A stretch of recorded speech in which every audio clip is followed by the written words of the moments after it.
નમસ્કાર, જય હિન્દ, જય ભારત, રાધે રાધે. સ્વાગત છે તમારું આપણી YouTube channel government pension salary infant ન્યૂઝમાં.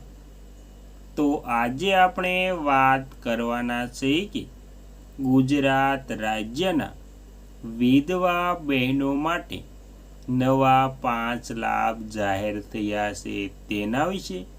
તો ગુજરાત રાજ્યના તમામ વિધવા એટલે કે ગંગા સ્વરૂપા બહેનો માટે જે નવા 5 લાખ જાહેર થયા છે તેની આપણે સાવ સરળ શબ્દમાં વાત કરવાના છીએ. તો સાવ સરળ શબ્દમાં વાત કરતા પહેલાં તમને એક નાની નમ્ર વિનંતી છે કે તમે આપણી ચેનલમાં નવા હોય તો આપણી ચેનલને સબસ્ક્રાઈબ કરી લેજો, કેમ કે આવી કોઈ પણ નવી અપડેટ આવે તે નોટિફિકેશન સૌથી પહેલાં તમને મળી જાય.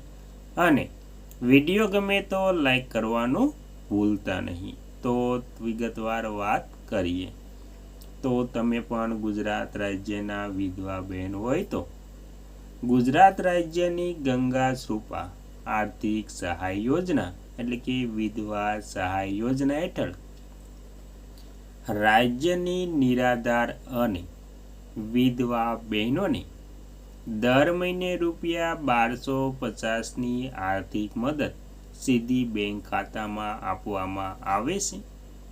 આ યોજનાથી બહેનોને ઘર ખર્ચ અને બાળકોના શિક્ષણમાં મોટો ટેકો મળે છે.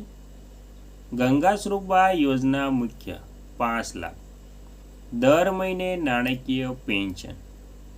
લાભાર્થી બહેનોને દર મહિને ₹1250ની સીધી આર્થિક સહાય મળે છે. ઘરે બેઠા પેન્શન સુવિધા. ઇન્ડિયન પોસ્ટ પેમેન્ટ બેંક દ્વારા બહેનોને હવે ઘરે બેઠા જ પેન્શન મળી રહે તેવી વ્યવસ્થા કરવામાં આવી છે.